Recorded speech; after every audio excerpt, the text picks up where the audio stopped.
আসসালামু আলাইকুম রহমতুল্লাহ বারাকাত। আমাদের ধারাবাহিক আলোচনা সহিহুল বুখারীর হজ উমরার শেষ দিকে এহরাম অবস্থায় শিকার করলে তার বদলা বা তার কাফারার পর্ব পর্ব নম্বর 4 এবং ইমাম বুখারী রাহিমাহুল্লাহর এই পর্বের অধ্যায় নম্বর হচ্ছে 22।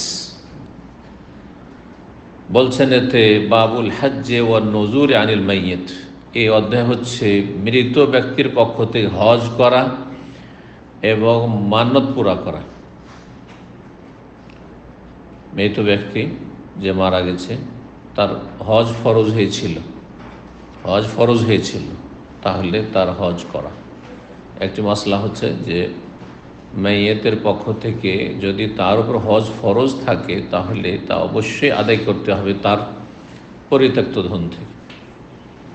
সে যদি হজের মান্নত করে থাকে সেই মান্নত অবশ্যই পুরা করতে হবে তার পরিত্যক্ত ধন থেকে, তারপরে ভাগ বন্টন জমি জায়গা ধন সম্পদের। জি, আর যদি হজ ফরজ না হয়ে থাকে, হজ ফরজের শর্ত হচ্ছে আর্থিক সচ্ছলতা, হজের সমান পয়সা হওয়া, হজের সমান পয়সা নেই, তাহলে মাইয়েতের পক্ষ থেকে বদলি হজ করা আবশ্যক নয়। কেউ করলে নফল, যখন জীবিত অবস্থায় একজন অভাবী লোক, তার হজ ফরজ নেই, নফল হজ কেউ করিয়ে দেয় তো ফরজ আদায় হয়ে যাবে।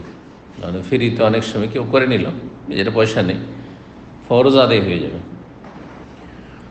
তো মানুষ মারা গেলে তার পক্ষ থেকে বদলি হজ সেই ক্ষেত্রে আবশ্যক যখন তার উপর ফরজ হয়েছিল, না হলে সে গুনাহগার হয়ে আল্লাহর কাছে গিয়ে আসামির কাঠগড়ায় হাজির হবে। অনেক বাপ মা আছেন যারা এরকম, তাদের হজের পয়সা ছিল কিন্তু ওই অজ্ঞতা, বুড়ো না হইলে, দুনিয়ার সমস্ত কাজ শেষ না করলে, সব কিছু থেকে রিটায়ার্ড না হইলেও হজ করবে না। 20 বছর 25 বছর বয়সে তার কাছে হজ করার পয়সা ছিল, আর এখন 70 বছর বয়স, চলতে পারে না, সমস্ত পাপ টাপ করে আর দুনিয়াদারি করে, বেঈমানি আত্মসাৎ করে, সুদ খেয়ে, ইত্যাদি চাকরি বাকরি করে, রিটায়ার হয়ে ঘুষ খেয়ে সমস্ত পাপের মোচন করার জন্য হজ করতে আসে ইন্ডিয়া, বাংলাদেশ, পাকিস্তান অধিকাংশ। জি, অথচ তার হচ্ছে 30-40 বছর আগে থেকেই ফরজ হয়ে আছে, গুনাহগার হয়েছে এতদিন ধরে। সে তওবা করা ফরজ তার, কারণ হজ ফরজ হওয়ার সাথে সাথে আদায় করা ফরজ। কারণ এই বছরে আপনার কাছে টাকা আছে হজে যাওয়ার সমান, আর আপনি 2-4 বছর বা আরও 1-2 বছর দেরি করে দিলেন, সামনে বার করবো, আগামী বছর করবো, তারপরে করবো, আর করতে পারলেন তবু আপনি গুনাহর কাজ করলেন। কারণ আলাল ফর ফরজ, আল ফর মানে দ্রুত, যখনই পয়সা হয়েছে, যে বছরই পয়সা হয়েছে সেই বছরে। 9ম হিজরির শেষ দিকে হজ ফরজ, 10ম হিজরিতে নবী সাল্লাল্লাহু আলাইহি ওয়াসাল্লাম হজ করেছে, বা 10ম হিজরির শুরুতে। হজ ফরজ হওয়ার পরে আর বিলম্ব করেন নবী সাল্লাল্লাহু আলাইহি ওয়াসাল্লাম। তো মাইয়াতের পক্ষ থেকে বদলি হজ করা আর মানত করলে মানত পুরা করা। আর একটি মাসআলা অধ্যায় রয়েছে, ওয়াররাজুলু ইয়াহুজ্জু আনিল মারা। আচ্ছা, বদলি হজের ক্ষেত্রে মহিলার বদলি হজ মহিলাকে দিয়ে করাইতে হবে না পুরুষও করতে পারবে? যে কেউ করুক না কেন পুরুষও করতে পারবে। ঠিক এর বিপরীত, বদলি হজ যদি পুরুষ লোকের হয়, কোনো মহিলা করতে পারবে না? মেয়ে করতে পারবে, কোনো অসুবিধা নেই। বাস বদলি হজ করার জন্য কমপক্ষে ফরজ ওয়াজিব আদায় করা মানুষ হইতে হবে, বড় শিরকি আকিদার লোক না হয়। তার মাজারি আকিদার, ওকে দিয়ে বদলি হজ করাচ্ছেন, কি কবুল হবে? তার নিজেরই আমল কবুল হয় না, ফরজ নফল কিছুই কবুল হয় না। যার শিরকি আকিদা, যে গৌস কুতুব, পীর ওলি আউলিয়া অসাধারণ ক্ষমতা রাখে, তাদের কোনো কিছু কবুল হয় না। তো আপনার বদলি হজ কিসের কবুল হবে? কিছু হবে না। সাবধান, পয়সা যেন বরবাদ না হয়। দুনিয়াতে ক্ষতিগ্রস্ত, আখেরাতে ক্ষতিগ্রস্ত, লাভ কিছু হলো না, পয়সাটাই নষ্ট হইল, আর হজ আদায় হলো না। বেনামাজি, আধা নামাজি, ফজর পড়েন না, আর আত্মীয় স্বজন, চলো ওকে দিয়ে বদলি হজ, না, মোটেই জায়েজ না, মোটেই জায়েজ না, হবে না। মুসলিম যে ফরজ ওয়াজিব আদায় করে, আর কাবিরা, প্রকাশ্য কাবিরা নেই, কারো গোপনে কি আছে না আছে সেটা রব বুঝবেন। কিন্তু প্রকাশ্যে দেখছেন যে এর মদখোর, এ জুয়া খেলে, এই চোর আর ওকে দিয়ে বদলি হজ না, মোটেই না। প্রকাশ্য গুনাহ মানে যেগুলো দেখা যাচ্ছে। সুদখোর, মানুষের লুকায়িত গুনাহ থাকতে পারে, আমরা ওর দায়িত্ব আমাদের না, আল্লাহর সাথে বোঝাপড়া করবেন, হিসাবে নেবেন। কিন্তু বাহ্যিক কাবিরা গুনাহ দেখা সত্ত্বেও কাউকে এইরকম কাজ দেওয়া যাবে না। বাহ্যিক দেখতে পাচ্ছে 5 ওয়াক্ত সালাত তার ঠিক নেই, রমজানে সে রোজা রাখে না, মাঝে মাঝে ছেড়ে দেয়, হ্যাঁ, জাকাত ঠিক করে দেয় না, আর ওকে বদলি হজ না করবেন না। ফাজেরকে দিয়ে বদলি হজ করাবেন না, মোটেই। নেক মানুষ বাছাই করবেন। যাই হোক, পুরুষ নারীর পক্ষ থেকে করতে পারবে, নারী পুরুষের পক্ষ থেকে করতে পারবে। এখানে রয়েছে ওয়াররাজুল, পুরুষ ব্যক্তি যদি বদলি হজ করে, আনিল মারআ, মহিলার পক্ষ থেকে। আর সামনে আরেকটি অধ্যায় আসছে, 24 নম্বর অধ্যায়, তাতে তার বিপরীত, হাজ্জুল মারআতি আনির রাজুল, মহিলা পুরুষের পক্ষ থেকে করতে পারে, দেনদারি থাকলেই হল। বলছেন সাইদ ইবনে জুবাইর রাহিমাহুল্লাহ, প্রখ্যাত তাবেঈ, ইবনে আব্বাস রাদিয়াল্লাহু তাআলা আনহু হতে বর্ণনা করে বলছেন, আন্না ইমরাতাম মিন জুহাইনাতা, জনৈক মহিলা জুহাইনা বংশের, জাআত ইলান নবী সাল্লাল্লাহু আলাইহি ওয়াসাল্লামের কাছে আসলো। ফাকালাত, এসে বলল, ইন্না উম্মি নাযারাত আন তাহুজ্জ, আমার মা মান্নত করেছিল যে সে হজ করবে। মান্নতের হজ ছিল তাহলে। আর মান্নত যদি ফরজ ওয়াজিব হয় বা জায়েজ হয় তো আদায় করতে হবে। মান্নত যদি নাজায়েজ হয় তো আদায় করা হারাম। শিরকি মান্নত, বেদাতি মান্নত, গুনার কাজের মান্নত, হ্যাঁ, যে কোনো পাপের, এগুলো পুরা করা যাবে না।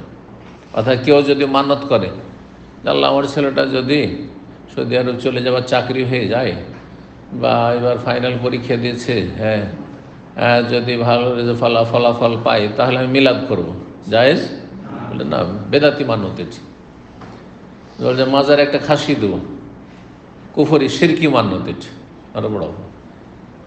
হ্যাঁ, কেউ যদি মান্নত করে যে আমি ইলেকশনে পাশ করে নিলে, হ্যাঁ, গ্রামের লোকজনকে মদ খাওয়াবো বা সবাইকে 1 প্যাকেট করে সিগারেট দেবো, এগুলো দিয়ে তার ভোট কিনা কিনি হয় আজকাল।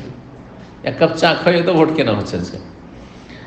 ইলেকশনে তো যেমন তোর খরচ করে না, যখন খরচ করে কি আশাতে খরচ করে, এমনি ছিটাই টাকা, হ্যাঁ, তার শত শত গুণ উঠাবে 5 বছরে, চুরি ডাকাতি বেঈমানি দুর্নীতি করে, সব অসৎ লোক। আল্লাহ হেদায়েত দান করুন। মুসলিমদের পাপের কারণে অসৎ নেতৃত্ব সব সমাজের। তো মান্নত, জায়েজ মান্নত হইতে হবে কমপক্ষে। জায়েজ মান্নত যে আমি শুধু জায়েজ, নেকিও না কিছু, আল্লাহ যদি আমার এই আশাটা পুরা করে, আমার যদি বেতন বাড়ে, তো আমি সবাইকে নিয়ে একটু কর্নিশ ঘুরতে যাব, সমুদ্রের বীচ ঘুরতে যাব, চলবে না? চলবে না, জায়েজ, অসুবিধা নেই। একটু জোবাইল যাব, ঘুরে আসবো, সবাইকে ঘোরাবো, জায়েজ না? জায়েজ। মুস্তাহাব তো জায়েজই, যখন মানত পুরা করা ফরজ হয়ে গেছে, ফরজ, কিন্তু মানত করলে ফরজ, কাজটি জায়েজ ছিল, কিন্তু মানত যখন করে নিয়েছেন তো পুরা করা ফরজ। যদি কাজটি মুস্তাহাব হয়, যে আমি একজনকে উমরা করাবো, হ্যাঁ, উমরা করা সুন্নাত মুস্তাহাব কাজ, ধরেন ওয়াজিব ফরজ নাই, হ্যাঁ, এইরকমই যে কোনো সুন্নাত মুস্তাহাব কাজ, তো পুরা করা কি ফরজ। যদি কেউ মান্নত পুরা না করে অথচ করতে পারবে মানে শরীয়তে বৈধতা আছে, সেটি মানত করার কারণে ফরজ। আল্লাহ ফরজ করেনি, তুমি কেন ফরজ করলে?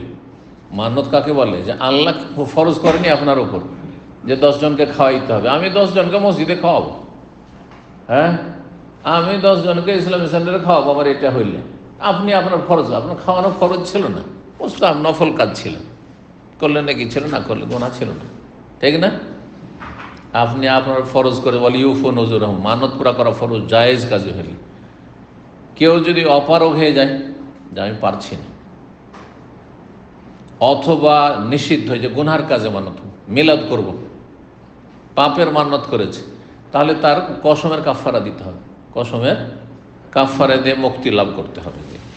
যাই হোক, মান্নতের মশলা এতটাই যথেষ্ট, বেশি প্রয়োজন নেই। আসল এখানে মানত করেছিল তার মা কিসের, যে হজ করবে, কিন্তু ফালাম তাহুজ্জা হাত্তাত মা আত্মাত, হজ না করে সে মারা যায়, হজটা পুরো করতে পারেনি। আফা আহুজ্জ আনা, তার পক্ষ থেকে আমি বদলি হজ করতে পারো, তার মান্যতের বদলি হজ। তাহলে যদি মান্যতেরই বদলি হজ করা নবী সাল্লাল্লাহু আলাইহি ওয়াসাল্লাম করতে হবে, তাহলে কেউ যদি এমনি বদলি হজ তার ফরজ হয়েছিল, আল্লাহর পক্ষ থেকে ফরজ, আর্থিক সচ্ছলতা ছিল, তাহলে করতে হবে। কাল নবী সাল্লাল্লাহু আলাইহি ওয়াসাল্লাম, হুজ্জি নাম, হ্যাঁ, হুজ্জি আনহা, তার পক্ষ থেকে তুমি হজ করো। আর আয়তে, আচ্ছা বলো তো, তুমি উদাহরণ দিয়ে বলছেন, আচ্ছা বলো তো, লাউ কানা আলা উম্মিকে দাইনু, তোমার মায়ের ওপর যদি ঋণ কর্জা থাকতো, আকুনতে কাজিয়া, তাহলে সেটা তুমি পরিশোধ করতে না, করতে না? তোমার মায়ের কাছে, তোমার বাপের কাছে 10,000 টাকা কেউ পাবে, আর সে মরে গেল, দেয়নি, পুরা করবে না? না করবে, ফেঁসে থাকবে, জাহান্নামে যাবে। তুমি যদি প্রস্তুত থাকো যে আমার বাপ জাহান্নামে যাক, মা জাহান্নামে যাক, আমি পুরা করবো না, সেটা তোমার ব্যাপার। কথা বোঝা গেছে? তবে যদি মায়ের আর বাবার নিজের ধন সম্পদ থাকে, নিজের ধন সম্পদ, তাহলে অতক্ষণ ভাগ করতে পারো যতক্ষণ পর্যন্ত ঋণ পরিশোধ না করবে। তখন এটা নেই যে আমি করবো না, আমি আগে ভাগ করব না, ভাগ করা জায়েজ নাই। কারণ মৃত ব্যক্তির ধন সম্পদের সাথে 4টি অধিকার জড়িত। অনেক সময় আমি এ বিষয়ে আলোচনা করেছি, আর ফারাইজে যে 25টা পর্ব আছে তাতে প্রথম দিকে আলোচনা করেছি। কে বলতে পারে? হ্যাঁ, কি? দাফন কাফনের খরচ খরচা 1 নম্বরে।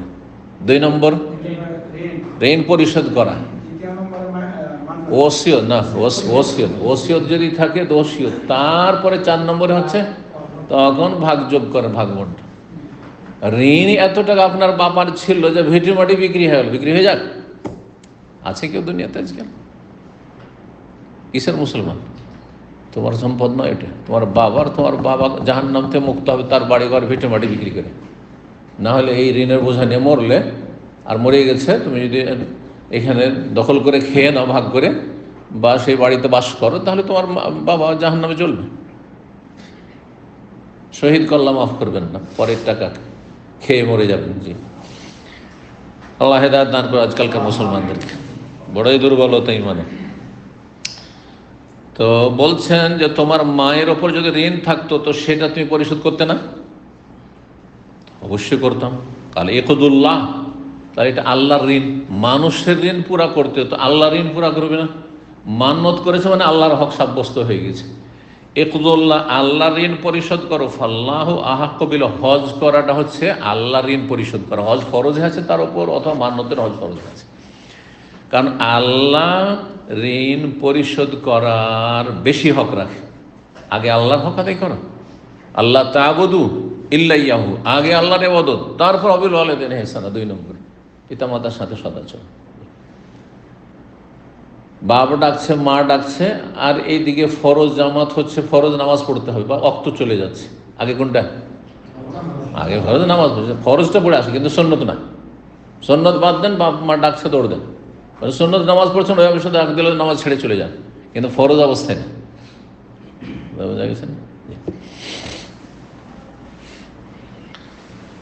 23 নম্বর অধ্যায় বলছে বাবুল হাজ্জে আম্মাল্লা ইয়াস্তাতিউ সুবুত আলা রাহিলা। এই অধ্যায় হচ্ছে এমন ব্যক্তির পক্ষ থেকে বদলি হজ করা যেই ব্যক্তি বাহনের ওপর স্থির থাকতে পারে না, হ্যাঁ, প্রচণ্ড অসুস্থতার কারণে অথবা বেশি বার্ধক্যের কারণে। এত বুড়া হয়ে গেছে, তত্তর করে কাঁপছে, ও উটের পিঠে থাকতে পারবে না। আচ্ছা, উটের যুগ বাদ দেন না, হ্যাঁ ওই যুগ, কারণ ওই যুগের উদাহরণ না দিয়ে আজকালকার উদাহরণ দিতে হবে। ও সফরই করতে পারবে না, প্লেনে চেপে আসতেই পারবে না, ও, হ্যাঁ, ট্রেনে চাপতে পারবে না, বাসে চাপতে পারবে না। এখানে এসে মিনা, আরাফা, মুজদালিফা, এদিক সেদিক যে ওকে যেতে হবে সেটাই করতে পারবেন না, চলতে পারে না, অচল, শারীরিক দিকে অচল, কিন্তু আর্থিক দিক থেকে তারপর হজ ফরজ হয়ে আছে এই ব্যক্তি। তাহলে বদলি হজ কয় শ্রেণীর মানুষের পক্ষ থেকে? 2 শ্রেণীর। এক হচ্ছে মৃত ব্যক্তি, আর এক হচ্ছে এমন ব্যক্তি যে আর্থিক সচ্ছল কিন্তু শারীরিক দিক থেকে অচল। শারীরিক দিক থেকে অচল রোগের কারণে অথবা বার্ধক্যের কারণে, বুড়ো হয়ে যাওয়ার কারণে।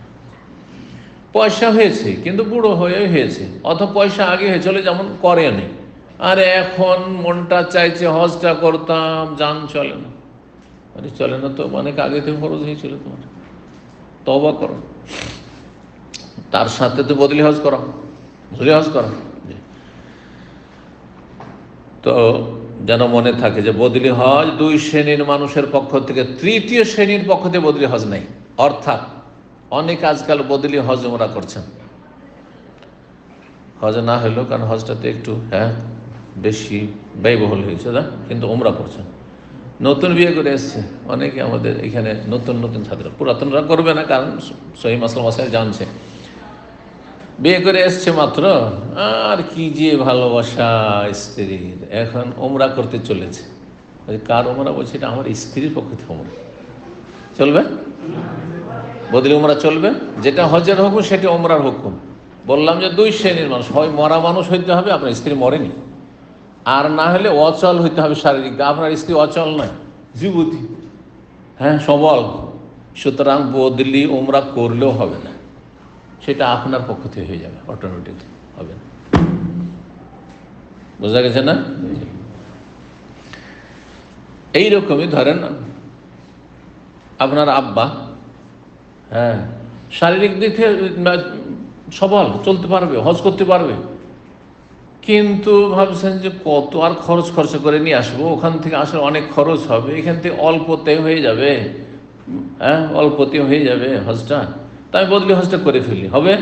ওটাও হবে না, কারণ সে মৃতও নয়, মরে যাওয়ার অপেক্ষা করেন, তাই মরুক তখন বদলি হজ করি।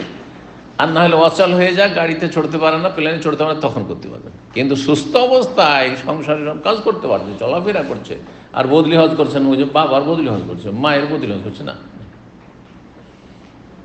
অনেকে কিন্তু বাপ মায়ের বদলি উমরা করছেন, এটা আমার বাপ মায়ের পক্ষ থেকে।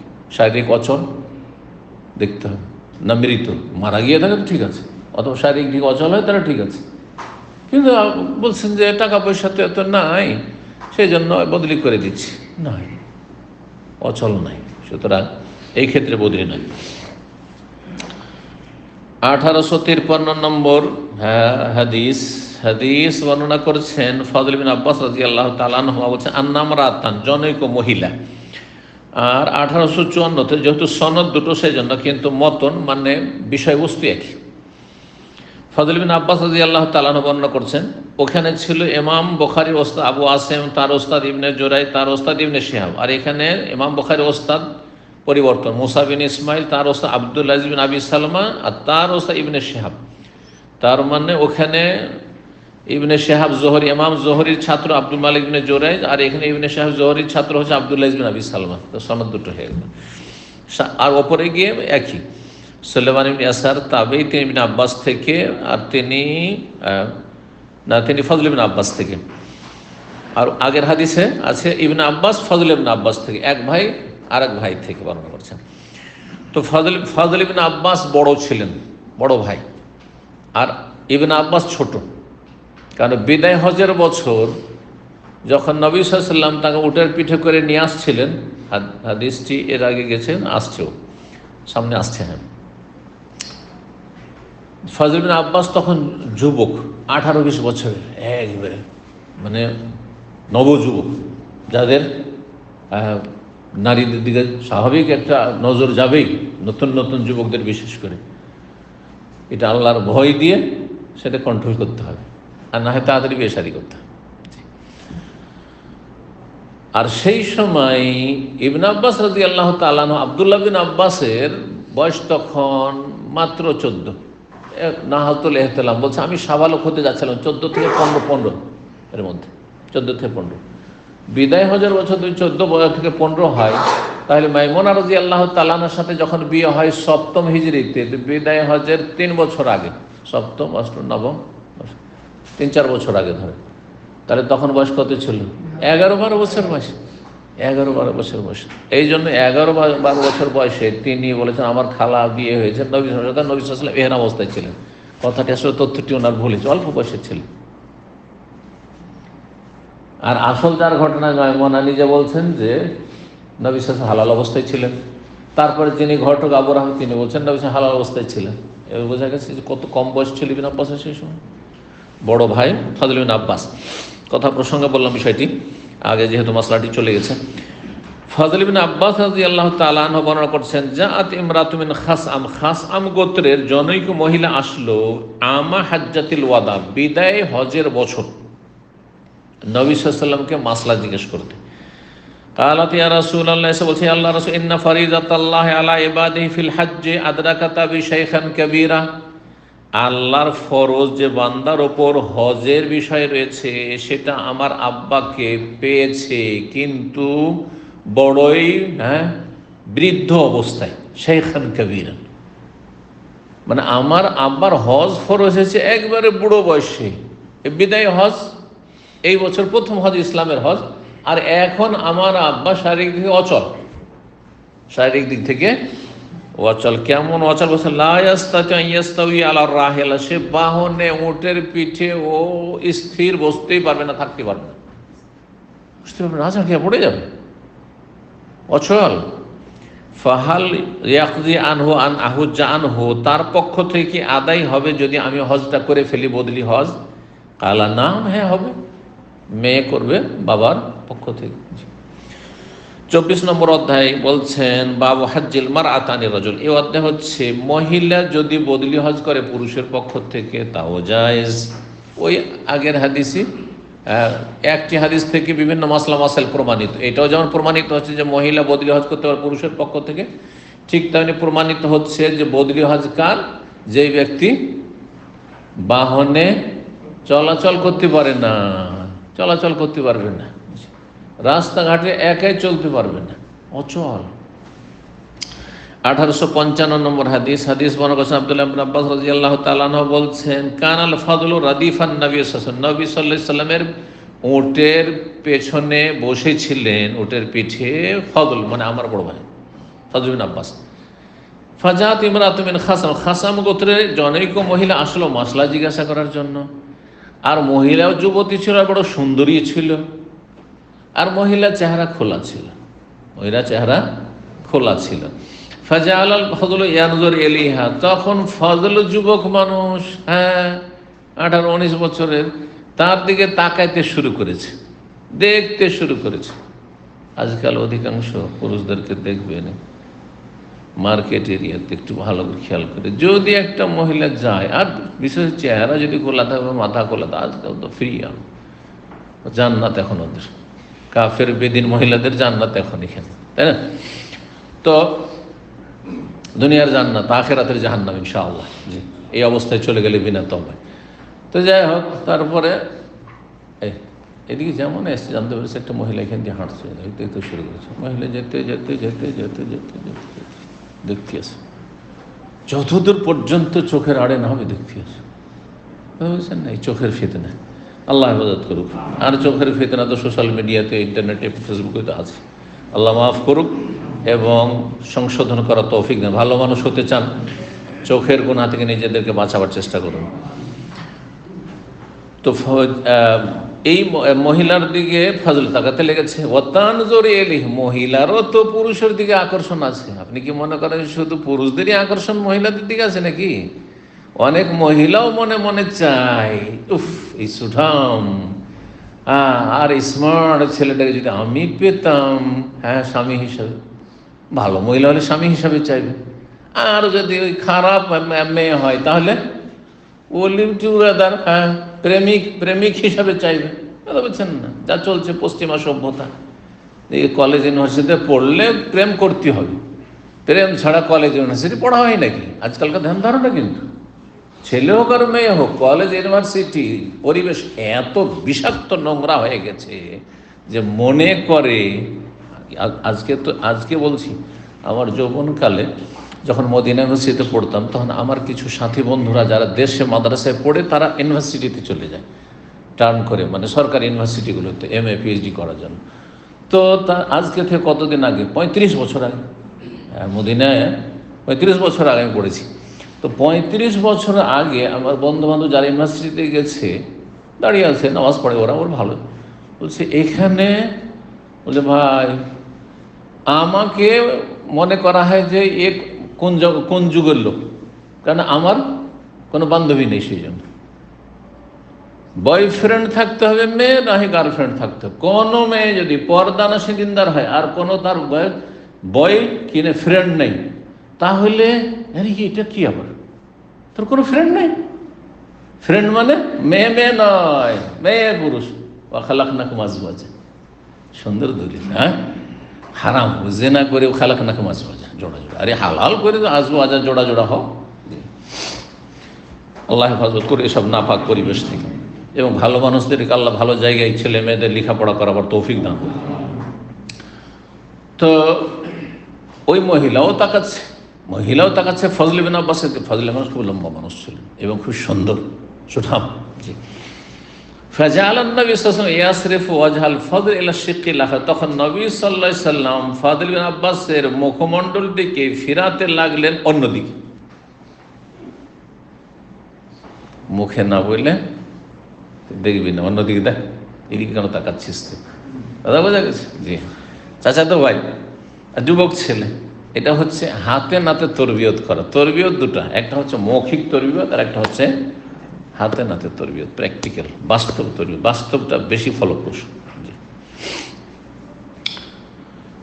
ফাকালাত ইন্না ফরিদাতাল্লাহ, ওই মহিলা এসে মাসলা জিজ্ঞাসা করছে যে ইন্না ফরিদাতাল্লাহ আদরাকাতা বিশাইখান কাবীরা, আল্লাহর ফরজ হজ আমার আব্বাকে পেয়ে গেছে বড় বৃদ্ধ অবস্থায়। লা ইয়াসবুতু আলার রাহিলা, সে বাহনের ওপর স্ত্রী থাকতেই পারে না। আফা আহুজ্জ আনহু, তার পক্ষ থেকে আমি বদলি হজ করতে পারি? কালা নাম, হ্যাঁ। যালিকা ফি হাজ্জাতিল ওয়াদা, ঘটনাটা ছিল বিদায় হজের ঘটনা আর মেনার ঘটনা ছিল। জি, মুজদালিফা থেকে মেনা আসছিলেন ওই সময় সকালবেলা। 25 নম্বর অধ্যায় বাবু হাজ্জে সিবিয়ান। এই অধ্যায় হচ্ছে অপ্রাপ্ত বয়স্কদের হজ, মানে নাবালকদের হজ। নাবালকরা হজ করলে হজ হবে কি না? হজ হবে না? হবে না? হবে। সর্বনিম্ন বয়স কত লাগবে? সর্বনিম্ন কত লাগবে? মানে ওর তমিজ হিতাহীন জ্ঞান থাকতে হবে। 7 বছর, 5 বছর, 10 বছর এরকম থাকতে হবে। 1 মাসের বাচ্চার যদি হজ করানো হয়, বদলি হজ না কি বলছে, হজ করানো হয়, তাকে হজ হবে? ওমরা হবে? হ্যাঁ, ফরজ আদায় হবে না যতক্ষণ সাবালক হয়নি।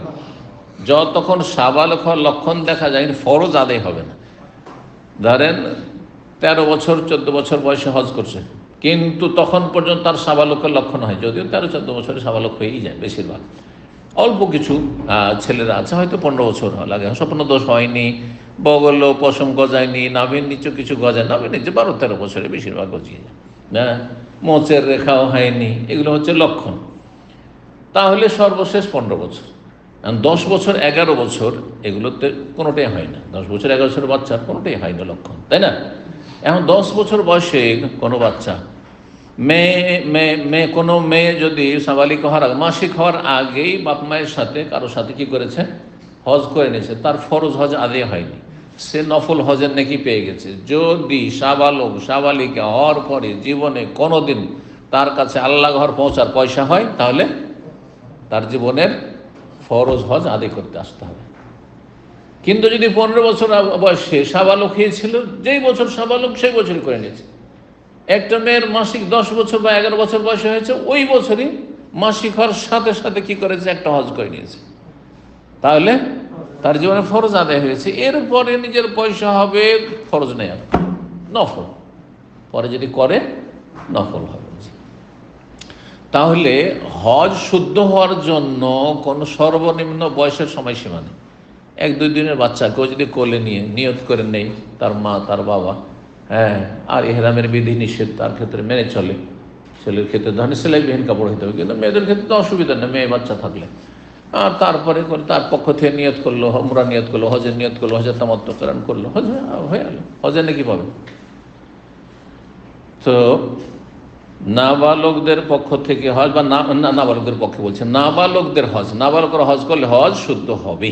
জি, 1856 নম্বর হাদিস বর্ণনা করছেন ইবনে আব্বাস রাদিয়াল্লাহু তাআলা আনহুমা থেকে ওবাইদুল্লাহ ইবনে আবি ইয়াজিদ তাবি বলছেন, আমি শুনেছি ইবনে আব্বাস রাদিয়াল্লাহু তাআলা কে বলতে, বাআসানি নবী সাল্লাল্লাহু আলাইহি ওয়াসাল্লাম আও কাদ্দামানি নবী সাল্লাল্লাহু আলাইহি ওয়াসাল্লাম, নবী সাল্লাল্লাহু আলাইহি ওয়াসাল্লাম আমাকে পাঠিয়েছিলেন, অথবা কাদ্দামানি মানে আগে ভাগেই পাঠিয়ে দিয়েছিলেন, অগ্রিম পাঠিয়ে দিয়েছিলেন। ফিস সাকালে মিন জামইন বেলাইলিন, মালপত্রের সাথে। সাকাল হচ্ছে মুসাফিরের মালপত্র, যে মাল সামান থাকে, মাল সামানগুলো আগে পাঠাচ্ছিলেন রাতের অন্ধকারে, রাত্রে অর্ধেক রাত পরে। আর দুর্বলদেরকে পাঠিয়ে দিয়েছিলেন, নারীদেরকে পাঠিয়েছিলেন, তাদের সাথে শিশু নাবালকদেরকে পাঠিয়ে দিয়েছিলেন। তোমরা সকালবেলা ফজর পর গেলে ভিড় ভাড় হয়ে যাবে, সুন্নতের তরিকায় তোমরা রাত্রেই চলে যেত। তো রাত্রে, এর আগে মশলা কিন্তু আলোচনা এসছে যে মহিলাদেরকে যখন এই 10 তারিখে, সেদিন তো 10 তারিখের রাত, তাই না? 10 তারিখের রাতের চাঁদ ডুবে যাওয়ার পরে মোটামুটি অর্ধেক রাত হয়েছে, সেই সময় পাঠিয়ে দেওয়া যাবে। শিশুদেরকে পাঠিয়ে দেওয়া যাবে, বৃদ্ধদেরকে পাঠিয়ে দেওয়া যাবে যে তোমরা চলে যাও। আর তারা যদি একা না যেতে পারে, তার সাথে একজন যুবক যেতে পারবে, কিন্তু সবাই নয়। যে আমরা 5 ভাই আছি, সবাই যুবক, আর বাবা মা বৃদ্ধ মানুষ আছে, তাদের সাথে আমরাও রাত্রে 12টায় চলে গেল না, চলবে না। যাও এক ভাই যাও, আর আমরা পরে ফজর করে আসছি। কারণ গোটা রাত এখানে আসল হচ্ছে যে ফজর পর্যন্ত এখানে অবস্থান করতে হবে, রাত্রি যাপন করতে হবে মুজদালিফায় রাত, সেটা ওয়াজিব। তো মালপত্রের সাথে রাত্রে আমাকেও পাঠিয়ে দিয়েছিলেন মিন জামইন, মানে মুজদালিফা থেকে। জাম হচ্ছে মুজদালিফার একটি নাম। মুজদালিফা থেকে বেলাইলিন, রাতারাতি, রাত্রেই পাঠিয়ে দিয়েছিলেন। তাহলে বোঝা গেল যে ইবনে আব্বাস তখন নাবালক ছিলেন, সেজন্য পাঠানো হয়েছিল। আর নাবালক অবস্থায় তিনি হজ করেছেন। এইভাবে হজ অধ্যায়ের সাথে সম্পর্ক, হজ্জুস সিবিয়ান, অপ্রাপ্তবয়স্ক বা নাবালক ছেলে মেয়েদের হজ। তখন বয়স কত ছিল বললাম? না, 10ম হিজরিতে তার বয়স 14 মানে সাবালক হতে যাচ্ছে, 13-14 এইরকম বয়স ছিল। যেটা বলছিলাম 11, সেটা হচ্ছে আপনার ওই এর সময়, উমরাতুল কাজার সময়, জি, মাইমুনা রাদিয়াল্লাহু তাআলা তার খালার বিয়ের সময়। 1857 নম্বর হাদিস বর্ণনা করেছেন ওবায়দুল্লাহ বিন আবদুল্লাহ বিন উতবা বিন মাসউদ। তিনি বর্ণনা করছেন আবদুল্লাহ বিন আব্বাস থেকে, তিনি বড় প্রখ্যাত তাবেঈ ছিলেন ওবায়দুল্লাহ। তো বলছেন আবদুল্লাহ বিন আব্বাস রাদিয়াল্লাহু তাআলা আনহুমা সম্পর্কে বলছেন, আকবালতু, তিনি বলেন আকবালতু, আমি আসলাম। আবদুল্লাহ বিন আব্বাস কত ছোট ছিলেন যে তিনি গাধীর পিঠে চড়েছিলেন, মাদি গাধা আর কি। তো গাধীর পিঠে বলছে আকবালতু, আমি আসলাম, মেনাত ওয়াকাদ নাহাজতুল হোলমা, সেই সময় আমি সাবালক হওয়ার উপক্রম হয়ে গেছি, মানে সাবালক হওয়ার কাছাকাছি, সাবালক হইনি এখন, সাবালক হতে যাচ্ছে মোটামুটি। আসির আলা আতান, তখন আমি চলছিলাম আলা আতান, গাধীর পিঠে চেপে। তো তখনকার যুগে গাধার পিঠেও চাপতো, ছোটখাটো রাস্তা। আলা আতান, হেমার হচ্ছে নর গাধা, আর আতান হচ্ছে মাদি গাধা। তো আলা আতান, মাদি গাধার পিঠে চেপে, লি, সেটি আমার ছিল। রাসূলুল্লাহ কায়িমুন ইউসাল্লি বিমিনা, সেই সময় রাসূলুল্লাহ দাঁড়িয়ে মেনায় সালাত আদায় করেছিলেন, মেনায় নামাজ অবস্থায় ছিলেন। হাত্তা সিরতু বাইনা ইয়াদাই বাযিস সাফিল আউয়াল, এমনকি আমি চলে গেলাম প্রথম কাতারের কিছু অংশের সামনেও, মানে প্রথম যে কাতার, ইমামের পিছনে, ইমাম সামনে আছেন নবী সাল্লাল্লাহু আলাইহি ওয়াসাল্লাম, আর তারপর প্রথম কাতারের কিছু অংশ আমি সামনে দিয়ে এই গাধার পিঠে চেপেই চলে গেলাম, গাধার পিঠে চেপে চলে গেলাম। এটা জায়েজ না না জায়েজ? জায়েজ না না জায়েজ? কে বলছে না জায়েজ? জায়েজ। কেন? ইমামের সূত্রে হচ্ছে মুক্তাদিদের সূত্রা, সুতরাং 2 কাতারের মাঝখান দিয়ে যদি কেউ যায়, আজকাল গেলে অনেকে বাধা দিবে, কিন্তু জানে না মাসলা, সেই জন্য ইমামের সামনে দিয়ে যেতে পারবে না। তো ইমামের পিছনে সালাত আদায় করলে এটাই ফায়দা, কিন্তু একাকি নামাজ পড়লে না, প্রত্যেকের তখন আলাদা আলাদা সূত্রা হইতে হবে, একজনের সূত্রা একজনের সূত্রা হবে না, পাশাপাশি পড়বে। তবে যদি নিয়ত করে পাশাপাশি 2 জনের সুন্নাত পড়ছেন, আর নিয়ত করেছেন যে একটা সামনে পিলার দিয়েছি, ওইটা আপনিও নিয়ত করেছেন যে ওইটা আমার সূত্র, ও নিয়ত করেছেন, তো চলবে, সমস্যা নেই। ইন্নামাল আমালু বিন্নিয়াত। হাত্তা সিরতু বাইনা ইয়াদাই বাযিস সাফিল আউয়াল, প্রথম কাতারের কিছু অংশ সামনে দিয়ে চলে গেলেন, কিসের উপরে চড়ে? গাধার উপরে চড়ে। এতে বোঝা গেল যে গাধা যদি নামাজের সামনে দিয়ে অতিক্রম করে তাতে সালাত নষ্ট হয় না, এটি অধিকাংশ উলামাদের মত। কিন্তু ইমাম আহমদ বিন হাম্বলের মত হচ্ছে যে 3টি প্রাণী যদি অতিক্রম করে মুসল্লির সামনে দিয়ে, তাহলে সালাত পুরোই নষ্ট হয়ে যাবে। জানা আছে 3টি কি কি? হ্যাঁ, কুকুর, হ্যাঁ, আর গাধা আর মহিলা। মা আয়েশা রাদিয়াল্লাহু তাআলা আনহা এর চরম বিরোধিতা করতেন এই মাসলা, বুঝছেন না, এটা কি করে হইতে পারে? আদাউ তমুনা বিল কিলাম, আমাদেরকে কুকুরের মানে সমপরিমাণ করে দিলেন যে কুকুর সামনে দিয়ে গেলে নামাজ নষ্ট হবে আর মহিলা সামনে দিয়ে গেলে নামাজ নষ্ট হবে। যারা অধিকাংশ ওলামা তারা বলছেন নামাজ নষ্ট হবে না, কিন্তু নামাজের খুশু নষ্ট হবে। নামাজের অবশ্যই একাগ্রতা নষ্ট হবে, ডিস্টার্ব তো হবে, খুশু নষ্ট হবে। কুকুর সামনে আসলে মানুষ ভয় পাবে, তাতে খুশু নষ্ট হইল। মহিলা আসলে সামনে মহিলা চলে আসলে বিরক্তিকর, তাতে খুশু নষ্ট হবে। গাধা সামনে আসলো, গাধা মানুষ, গাধা পশুকে নিকৃষ্ট পশুই মনে করে, হ্যাঁ, সুতরাং ঘোড়ার মতো মনে করে না। সুতরাং তাতে যদি বলেন যে না গাধা হয়তো খুঁচে দিতে পারে, দলে দিতে পারে, তো তার চাইতে বেশি তো গাধা ঘোড়া তো করতে পারে, তাই না? কিন্তু বলা তো হয়নি। হাতি তো করতে পারে, ওটা তো করতে পারে, সেক্ষেত্রে তো বলা হয়নি। বোঝা গেছে না? তাহলে বোঝা গেল যে এগুলোতে কি হয়, মানুষের চিন্তা চেতনা দিমাগটা অন্যদিকে চলে যায়, তখন খুশু নষ্ট হয়। এটা অধিকাংশ লোক বলছেন। কিন্তু অনেকেই বলেছেন শক্তিশালী, কেন হাদিস সনদিক থেকে বেশি শক্তিশালী নামাজ নষ্ট হওয়ার হাদিস। জি, আল্লাহ তাআলা আলাম। যাই হোক, আসল মাসলায় আমরা ফিরে আসি। সুম্মা নাযালতু আনহা, তারপর আমি ওই সেই মাদি গাধার পিঠ থেকে নেমে গেলাম। ফারাতা, তারপর সেটি চড়তে শুরু করলো, চড়তে লাগলো, কাতারের সামনে গিয়ে চড়তে শুরু করলো। ফাসাফাফতু মান নাস, সব লোকের সাথে আমিও কাতারে লেগে গেলাম। ওয়ারা রাসূলুল্লাহ সাল্লাল্লাহু আলাইহি ওয়াসাল্লাম পিছনে, নবী সাল্লাল্লাহু পিছনে, আমিও কাতারে লেগে গেলাম। এটা কোথায় ছিল? ইবনে শাহাব জরিবান মেনা, ঘটনা ছিল মেনার ফি হাজ্জাতিল ওয়াদা, বিদায় হজের ঘটনা, বিদায় হজের বছর ঘটনা। এখান থেকে কি অধ্যায়ের সাথে কি সম্পর্ক? অধ্যায় হচ্ছে আব্দুল্লাহ ইবনে আব্বাস তখন নাবালক ছিলেন, সাবালক হওয়ার কাছাকাছি হয়েছেন, তিনি সাবালক হননি তখন। 1858 নম্বর হাদিস বর্ণনা করেছেন সাইব বিন ইয়াজিদ, তিনি একজন সাহাবী, নবী সাল্লাল্লাহু আলাইহি ওয়াসাল্লামের হজের বছরে মাত্র তার 7 বছর বয়স। হুজ্জাবি মা রাসূলিল্লাহ সাল্লাল্লাহু আলাইহি ওয়াসাল্লাম, আমাকে নিয়ে হজ করা হয়েছিল রাসূলুল্লাহ সাল্লাল্লাহু আলাইহি ওয়াসাল্লামের সাথে। ওয়ানা ইবনু সাবঈ সিনিন, তখন আমি 7 বছরের ছেলে ছিলাম, 7 বছর বয়স, 7 বছর বয়স। 1859 নম্বর হাদিস বর্ণনা করেছেন জুয়াইদ বিন আব্দুর রহমান তাবি সামেত উমর বিন আব্দুল্লাহ তাবি, তিনি উমর বিন আব্দুল আজিজ প্রখ্যাত খলিফা রাশিদ তাবি রাহিমাহুমুল্লাহ থেকে বর্ণনা করছেন। ইয়াকুল, তিনি বললেন সাইব বিন ইয়াজিদকে বললেন ওয়াকানা কাদ হুজ্জা বিহি, আর তাকে হজ করানো হয়েছিল ফি সাকালিন নবী সাল্লাল্লাহু আলাইহি ওয়াসাল্লামের মালপত্রের সাথে। মালপত্রকে আগে যে পাঠিয়ে দেওয়া হইতো, তো মুজদালিফা থেকে রাত্রে পাঠানো হয়েছে। এই সাইব বিন ইয়াজিদ তো ছোট বাচ্চা, তুই রাতেই চলে যায়, ভিড় ভাড়ের আগেই মেনা পৌঁছে থাক। 26 নম্বর অধ্যায় বাবু হাজ্জিন নিসা, এই অধ্যায় হচ্ছে মহিলাদের হজ। মহিলাদের হজটাই তাদের জেহাদ। মহিলারা জেহাদের ময়দানে লড়াই করতে যাবে না, তাদের জন্য জায়েজ নয়। একমাত্র যদি কাফেরদের আক্রমণ হয়ে যায়, আক্রমণ হয়ে গেছে, তখন প্রতিরক্ষার জন্য অস্ত্র ধরতে পারবে নিজের জায়গা থেকে, নিজের বাড়িতে থেকে, নিজের গ্রামে থেকে। কিন্তু যুদ্ধের ময়দানে নামবে, এটা জায়েজ নয়। যখন সেটাই জায়েজ নয়, লড়াই করা, যুদ্ধের ময়দানে নামা জায়েজ নয়, সুতরাং সেনাবাহিনী তো মহিলাদের ভর্তি করা জায়েজ নয়, চাকরি দেওয়া জায়েজ নয়, চাকরি করাও জায়েজ নয়। আল্লাহ হেদায়েত দান করুন।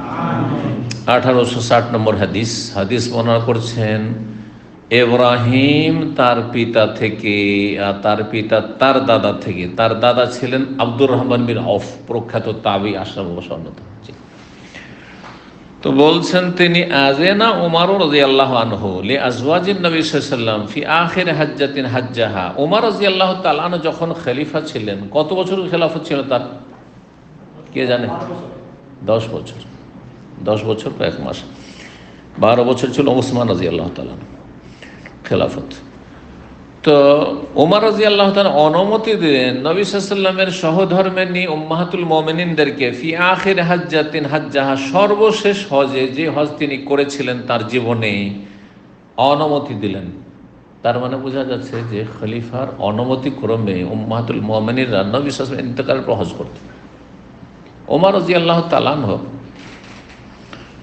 যেহেতু তিনি খলিফা ছিলেন, আর দেশের জনগণ আমানত, আর নবী সাল্লাল্লাহু আলাইহি ওয়াসাল্লাম দুনিয়া থেকে চলে গেছেন, আর আল্লাহ রাব্বুল আলামিন বিশেষভাবে নবী সাল্লাল্লাহু আলাইহি ওয়াসাল্লামের সহধর্মিণীদেরকে বলেছে ওয়াকারনা ফি বুয়ুতিকুন্না, তোমরা বাড়িতে অবস্থান করো। আর হজ ফরজ তাদের আদায় হয়েই গেছে, নবী সাল্লাল্লাহু আলাইহি ওয়াসাল্লামের সাথে সবাই হজ আদায় করেছেন, আর ফরজে নেই। সুতরাং তিনি নিষেধ করেছিলেন যে এইভাবে বিনা মাহরামে হজে যাবেন না, হজে যাবেন না। কারা? নবী সাল্লাল্লাহু আলাইহি ওয়াসাল্লামের বিবিগণ। কারণ এটি রাসূলুল্লাহ সাল্লাল্লাহু আলাইহি ওয়াসাল্লামের হক, এটি যে তার স্ত্রীরা পর্দার মধ্যে থাকবে, মানুষের চোখের আড়ালে থাকবে।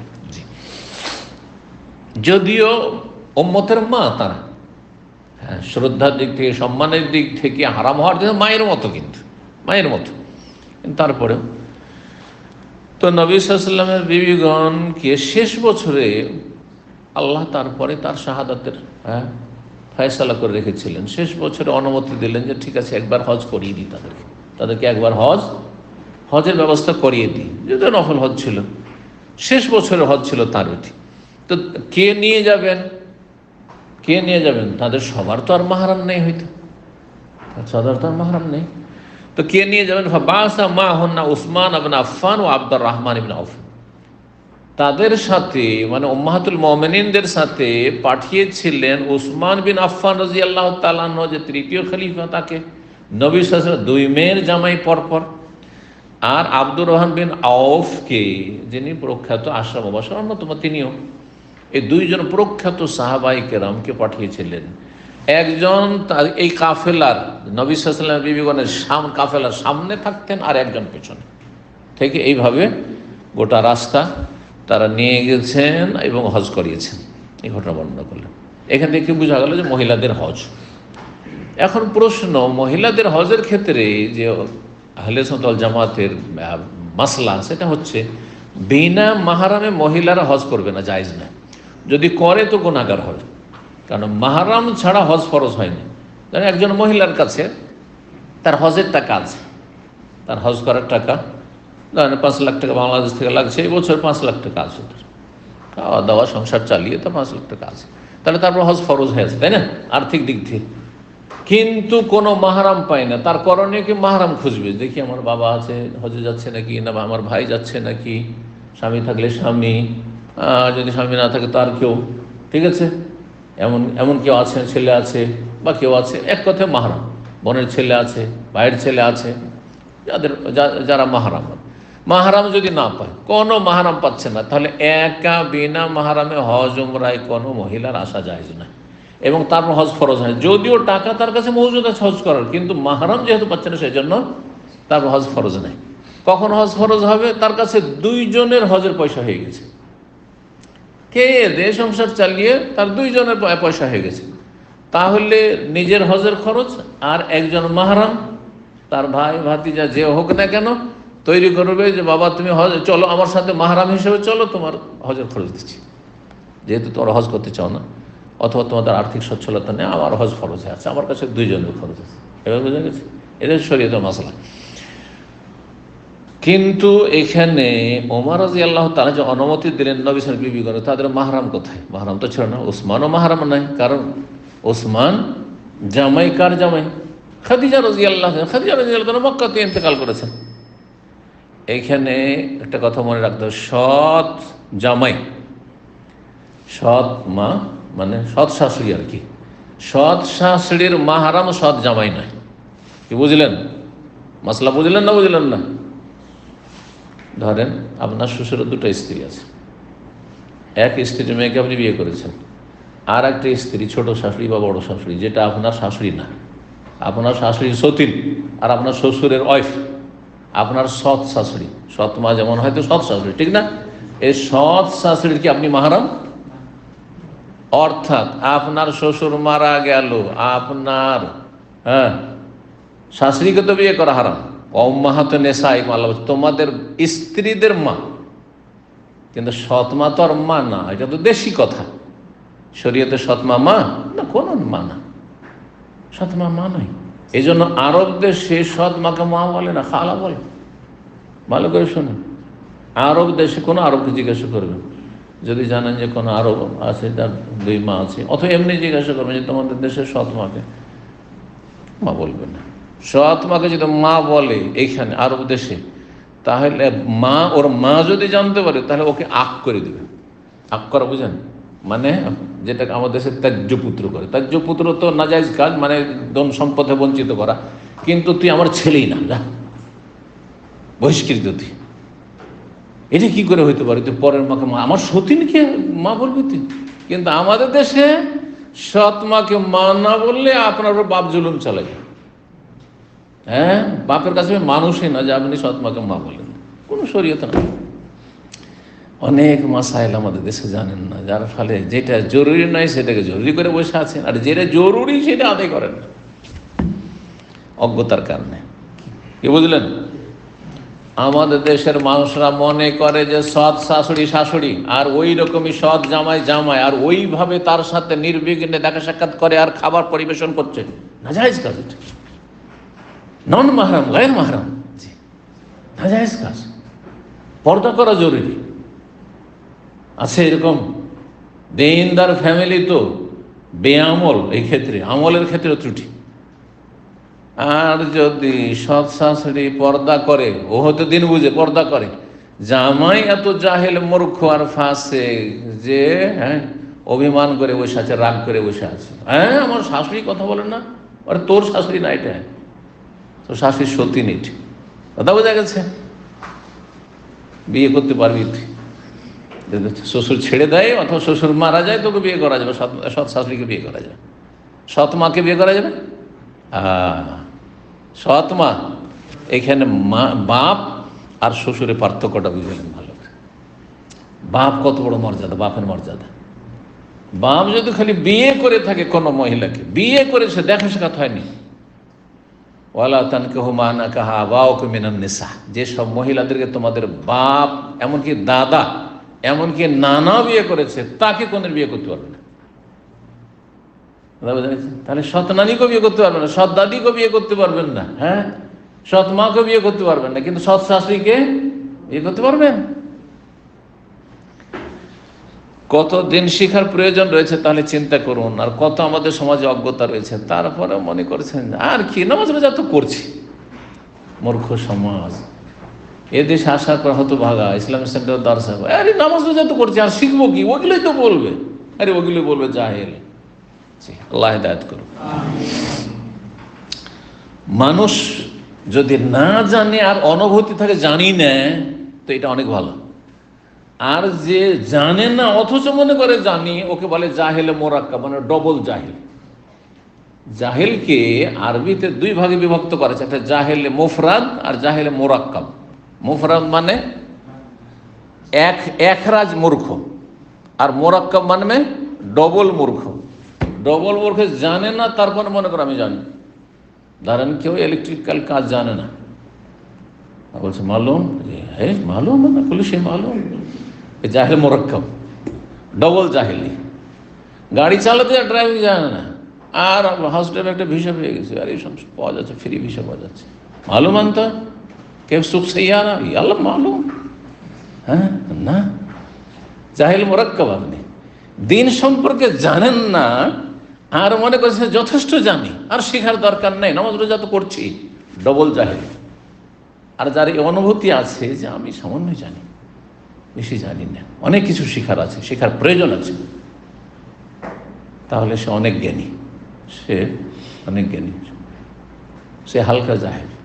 এটা জানে, সে অনুভূতি, তার এহসাস অনুভূতি আছে যে আমার মধ্যে অজ্ঞতা আছে, আমার শেখার প্রয়োজন আছে। তো যাই হোক, কথা লম্বা না করে এগিয়ে যাই। মহিলাদের হজের কথা বলছিলাম, তারপরের হাদিস 1861 নম্বর। কথা শেষ হয়েছে বিনা মাহরামে হজ করানো, তাই না? বিনা মাহরামে হজ করা আসল হচ্ছে জায়েজ নয়। কিন্তু নবী সাল্লাল্লাহু আলাইহি ওয়াসাল্লামের সহধর্মিণীগণকে যে ওমর রাদিয়াল্লাহু তাআলা হজ করিয়েছেন,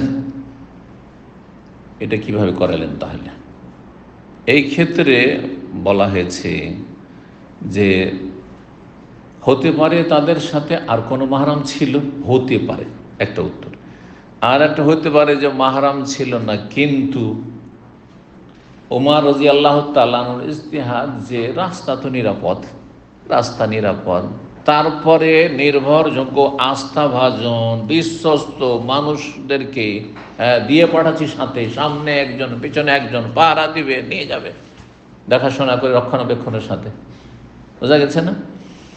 আর কিছু ওলামারা এরকম বলেছেন যে বিশেষ পরিস্থিতিতে একটি যদি নারী দল থাকে, মানে মহিলা একাই নয়, একা মহিলা নয়, মহিলাদের একটা গ্রুপ আছে, গ্রুপ মহিলা, আর যদি রাস্তা নিরাপদ হয় আর যেখানে যাচ্ছে সেখানেও নিরাপদ হয়, তাহলে এরকম পরিস্থিতিতে জায়েজ আছে কিছু ওলামাদের কাছে, কিন্তু সবার জন্য নাই। কোথায় নবী সালের বিবিগণ সবাই কোন ইমানি চেতনা নিয়ে তাদের দিকে কত শ্রদ্ধার সাথে দেখছে, আর আজকালকার কিছু মহিলা ধরেন একা এসছে হজ উমরা করতে, যে কোনো জায়গায় ফিতনার আশঙ্কা আছে, যে কোনো জায়গায় ফিতনার আশঙ্কা আছে। সুতরাং এইভাবে একা একা হজ করতে আসা উমরা করতে আসা মহিলাদের জায়েজ নয়। জি, গুনাহ অবশ্যই হবে, হজ আদায় হবে, কিন্তু গুনাহগার হবে। জি, ওয়াজিব ত্যাগ করার কারণে। মাহরামের সাথে হজ করা উমরা করা ওয়াজিব। 1861 নম্বর হাদিস, মা আয়েশা রাদিয়াল্লাহু তাআলা আনহা থেকে বর্ণনা করছেন, আয়েশা বিনত আবি তালহা, জি তাবেঈ, কালাত, তিনি বলেন, মা আয়েশা বলেন, কুলতু ইয়া রাসূলুল্লাহ, আমি বললাম হে আল্লাহর রাসূল, আলা নাগজু, আমরা কি যুদ্ধ করব না, আও নুজাহিদু মাআকুম, অথবা আপনার সাথে আমরা জিহাদ করব না। বর্ণনাকারী যে ইমাম বুখারী ওস্তাদ মুসাদ্দাদ, তার সন্দেহ হয়েছে, নাগজু শব্দ বলেছেন গাজওয়া থেকে, মানে যুদ্ধ করা, নাকি নোজাহেদ আমরা জেহাদ করব না। জেহাদ আর গাজওয়াতে শাব্দিক অর্থে কিছুটা পার্থক্য আছে। গাজওয়ান বলা হয় সরাসরি অস্ত্রের লড়াইকে, গাজওয়া, এই জন্য গাজওয়া বদর, বদরের যুদ্ধ, সশস্ত্র যুদ্ধ, কিন্তু জেহাদ সশস্ত্রকে বলা হয় না। এটা সর্বোচ্চ জেহাদ হচ্ছে অস্ত্রের লড়াই, কিন্তু এছাড়া নফসের জেহাদ, সর্বাত্মক প্রচেষ্টা চালানো, তারপরে আপনার শয়তানের বিরুদ্ধে জেহাদ, কলমের জেহাদ, বক্তব্যের জেহাদ, মানে আপনি দিনকে শক্তিশালী করার জন্য যে কোনো রকম পরিশ্রম করছেন, চেষ্টা চালাচ্ছেন, সেটি হচ্ছে জেহাদ। এই জন্য দাওয়া হচ্ছে জেহাদ, দাওয়া ইলাল্লাহ, দিনের দাওয়াতের কাজ, দিনের প্রচার প্রসার, জেহাদ। জেহাদের মাধ্যমে মানুষকে হেদায়েত করা যায় না, হয়তো অন্তর ঠিক করা যাবে না। জেহাদের মাধ্যমে হয়তো কোনো এলাকা দখল করে নিলেন, তাদেরকে বসে বসে করে নিলেন, তারা সারেন্ডার করলো, কিন্তু তাদের অন্তরে শত্রুতা হয়তো আছে। কিন্তু দাওয়ার মাধ্যমে এমনভাবে অন্তর জয় করলেন যে সে আপনার অন্ধ ভক্ত হয়ে যাবে, অন্ধভাবে আপনাকে ভালোবাসবে, আছে কি নাই? এই জন্য দাওয়ার জেহাদ অনেক ক্ষেত্রে বর্তমান যুগে বিশেষ করে দাওয়ার জেহাদ অস্ত্রের জেহাদ যেটা অনেক গুরুত্বপূর্ণ। এই সোশ্যাল মিডিয়ার মাধ্যমে আপনি এমন এমন দেশে, এমন এমন বাড়িতে ইসলাম ঢুকিয়ে দিতে পারবেন, যেটা অস্ত্র দিয়ে হয়তো কিয়ামতের কাছাকাছি কখন হবে কি হবে না আল্লাহ জানে, সম্ভব নয়। হয়তো একমাত্র হচ্ছে ইমাম মাহদী আর ঈসা আলাইহিস সালামের যুগ ছাড়া। কিন্তু ধরেন পুরো দেশ, ধরেন খ্রিস্টান দেশ, ধরেন ইসরায়েল, আর সেখানে সোশ্যাল মিডিয়াতে এইটা সেটা, অনেক মুসলিম, খারাপ মুসলিমগুলো হেদায়েত হয়ে যাচ্ছে না। আমাদেরকে যারা হেদায়েত হয়েছে, আমাদের আলোচনা শুনে তাদের অনেকে বলে যে আমি ওই ব্লু ফিল্ম দেখতাম, ব্লু ফিল্ম দেখে ওড়াইতো ইউটিউবে, এই দেখি তো বারবার দেখি যে ওই গুজরাতে, লাল গুজরাতে আর যুব্বতে আবার বাংলা বলছে, আর কে আছে দেখি তো। যখন আমাকে জানতো না কেউ আর কি, প্রথম দিকে 2005-06 ওই সময়টি দেখি তো, শুনি তো, আর শুনতে তো ভালো লাগছে। বলছে আমি এত নোংরামি করতাম, ওখান থেকে আল্লাহ আমাকে হেদায়েত করেছে। চিন্তা করুন তো। এইভাবে ধর ইসরায়েলেরও কোনো পরিবারে এমন একটা ছেলে অথবা মেয়ে ওই সোশ্যাল মিডিয়াতে, ইউটিউবে, ফেসবুকে দেখতে দেখতে দেখি, শুনে দেখি, আরে যে ভাষা বুঝে সেই ভাষাটি আছে, হয়তো ইংলিশ বুঝে ইংলিশে আছে, বাঙালি একটা হিন্দু আছে, ধরেন অনেক এরকম পরিবার আছে। ইটালিতে একটা হিন্দু পরিবার থেকে একজন মহিলা মুসলমান হয়েছে, একদিন আমাকে টেলিফোন করছে যে আমি আপনার লেকচার শুনতাম, যখন ও মুসলিম ছিলাম তখন থেকে শুনতাম, শুনে আমি মুসলমান হয়ে গেছে, দেখা নাই, সাক্ষাৎ নেই, কিচ্ছু। এরকম আরো ঘটনা আছে। এমন বাড়িতে আপনি ইসলাম পৌঁছে দেন কিসের মাধ্যমে? দিনের দাওয়ার মাধ্যমে, দাওয়াতের মাধ্যমে, যেটা অস্ত্রের মাধ্যমে অসম্ভব ছিল। আপনি ওখানে বর্ডারে পৌঁছতে পারতেন না, আপনি ধারে কাছে পৌঁছতে পারতেন না, ক্ষমতার বলে, কিন্তু দাওয়ার বলে, এলমের বলে সেখানে আপনার দিন পৌঁছে গেছে। এই জন্য এটাকে অনেক গুরুত্ব দিতে হবে আমাদেরকে, আল্লাহ তৌফিক দান করুন। জিহাদ, জিহাদ মানে শুধু অস্ত্র নয়, জিহাদ মানে লড়াই নয়, জেহাদ মানে হচ্ছে সর্বাত্মক প্রচেষ্টা চালা আল্লাহর কালেমাকে উঁচা করার জন্য, আল্লাহর দিনকে শক্তিশালী করার জন্য, আর ভালো মানুষের সংখ্যা বাড়ানোর জন্য, খারাপ মানুষের সংখ্যা কমানোর জন্য। আল্লাহর জমিনে খারাপ মানুষ যেন না থাকে, এটা আমার টার্গেট হবে। ভালো মানুষ যেন থাকে, আর খারাপগুলোকে ভালো করবো আমি। জি। বলতো ইয়া রাসূলুল্লাহ, সেই আল্লাহ রাসূল, আমরা কি লড়াই করব না বা জেহাদ করব না? কাল লাকিন আহসানাল জিহাদ ওয়া আজমালু আল হজ্জ, তবে সবচাইতে উৎকৃষ্ট জেহাদ এবং সবচাইতে সুন্দর জেহাদ তোমাদের জন্য হচ্ছে হজ, হজ্জুল মাবরুর। সে হজ যদি মবরুর হয়, যাতে নেকি আর নেকি মকবুল হজ যদি হয়। তোমরা মহিলাদের হজ করা যেমন তেমন কথা নাই, হজই এক রকমের এমন মেহনত পরিশ্রম আর এমন ঝুঁকি, এক সময় রাস্তাতে মরে যাওয়ার ঝুঁকি। এই জন্য আমরা ছোটকালে দেখেছি হাজি সাহেবদেরকে বিদায় করতো, কান্নাকাটি করে বিদায় করতো, আর মাফসাফ নিয়ে বিদায় হতো, আর ফিরবে না, মনে করতো যে ফিরবে না, ফিরার আশা কম, আর যদি নসিবে থাকে তো ফিরে আসবে। আর এখন হাট বাজার করার মতো, যেমন ঢাকা যায় ওই রকমই যাচ্ছে, ওই তো যাচ্ছে 1 সপ্তাহ 10 দিন থাকবে, ভিআইপি হইলে তো 8 দিন 10 দিন হজ করে চলে গেল। রাত দিন কথা হচ্ছে, কোথায় কোন সময়, প্রতিটি মুহূর্তে মুহূর্তে কথা হচ্ছে, এই তো ভিডিও কলে কথা হচ্ছে, এই তো আছি, সুস্থ আছি, সব খবর। 6 মাসের জন্য হজে আসতো পানি জাহাজে, কোনো খবর থাকতো না, কোনো টেলিফোন যোগাযোগ নেই, চিঠি আর চিঠি কোথায়, চিঠিও পৌঁছিত না, কোনো খবর নাই, গেছে তো গেছে, আল্লাহ হায়াত রাখলে ফিরে আসবেন, অসুবিধা থাকলে। ছোটকালে আমরা বেশি দিনের কথা নেই, আজকে থেকে 50 বছর আগের কথা, 45 বছর আগের কথা, তখন দেখেছি এভাবে বিদায় করতো মানুষ হাজিদেরকে। ফাকালাত আয়েশা, আয়েশা রাদিয়াল্লাহু তাআলা বলেন, ফালা আদাউল হজ্জ বাদা ইসলামে তো হাজমে রাসূলুল্লাহ সাল্লাল্লাহু আলাইহি ওয়াসাল্লাম, সুতরাং আমি হজ ছাড়বো না এই কথাটি শোনার পরে রাসূলুল্লাহ সাল্লাল্লাহু আলাইহি ওয়াসাল্লাম থেকে, যে তোমাদের জন্য সবচাইতে উত্তম উৎকৃষ্ট জিহাদ হচ্ছে হজ করা। তো আয়েশা রাদিয়াল্লাহু তাআলা না এই কথা বলছিলেন যে আমি কখনো আর হজ ছাড়বো না। জি। 1862 নম্বর হাদিস মনে করছেন আবু মাহবাদ তাবেঈ মাওলা ইবনে আব্বাস আব্দুল্লাহ বিন আব্বাস রাদিয়াল্লাহু তাআলা আনহু স্বাধীনকৃত গোলাম ইবনে আব্বাস রাদিয়াল্লাহু তাআলা আনহু থেকে তার মালিক থেকে বর্ণনা করছেন, কাল নবী সাল্লাল্লাহু আলাইহি ওয়াসাল্লাম, নবী সাল্লাল্লাহু বলেন, লা তুসাফিরুল মারআতু ইল্লা মাযি মাহরাম, কোন মহিলা সফর করবে না, হজের হোক, উমরার হোক, এমনি হোক, দেশে হোক বিদেশে হোক, কাজ করতে যাচ্ছে, হাউসমেট, খাদ্যমার কাজে আসছে, না, মোটে একা সফর করবে না। যদি কোথাও আসতে হয় তাহলে তার সাথে মাহরাম থাকতে হবে, মাহরাম থাকতে হবে। কোন মহিলা সফর করবে না ইল্লা মাযি মাহরাম, একমাত্র মাহরামের সাথে। মাহরাম কাকে বলা হয়? এমন সাবালক পুরুষ যার সাথে স্থায়ীভাবে হারাম, আর না হলে স্বামী হলো তো স্বামী, আর না হলে যার সাথে মাহরাম, মানে চিরতরে যে হারাম, অস্থায়ী হারাম নয়। কিছু কিছু পুরুষ আছে যারা অস্থায়ী হারাম, বোঝা গেছে না? যে এই জন্য মাহরাম মানে স্থায়ী হারাম, কখনো তার সাথে বিয়ে হালাল নয়। ওয়ালা ইয়াদখুলু আলাইহা রাজুলুন ইল্লা মাহরাম, আর কোনো বেগানা পুরুষ যেন কোনো মহিলার ঘরে বা বাড়িতে না প্রবেশ করে যতক্ষণ পর্যন্ত তার সাথে একজন মাহরাম না থাকে। তাহলে বাড়িতে যদি ধরেন আপনার বিআইকে বাড়িতে ডাকবেন, আমাদের দেশে তো বিআই ডাকতে হবে বাড়িতে, তাই না? তারপরে দুলাভাইকে বাড়িতে ডাকতে হবে, আপনার ছোট ভাইকে বড় ভাইকে ডাকতে হবে, আপনার স্ত্রী তো তার মাহরাম না। আপনি আসেন বাড়িতে, ডাকেন, আপনার বিআই আসেন, স্ত্রীকে বললেন তুমি পর্দার মধ্যে থাকো, আমি ডাকছি, বাইরে থেকে মানুষ ডাকছি। শেখ, আপনার শেখকে নিয়ে যাবো, আপনি একবারে ভিটের ঘরে খাওয়াবেন, ভিতরে নিয়ে যাবেন, উঠানে নিয়ে যাবেন, বারান্দায় নিয়ে যাবো, বসাবেন, ভিতর ঘরে, অসুবিধা নেই। কিন্তু স্ত্রীকে বলে দেন যে বাইরে থেকে লোক আসছে, আর তারপরে আপনি আছেন ওই সময়, কিন্তু বাড়িতে কেউ নাই, শুধু মহিলা আছে।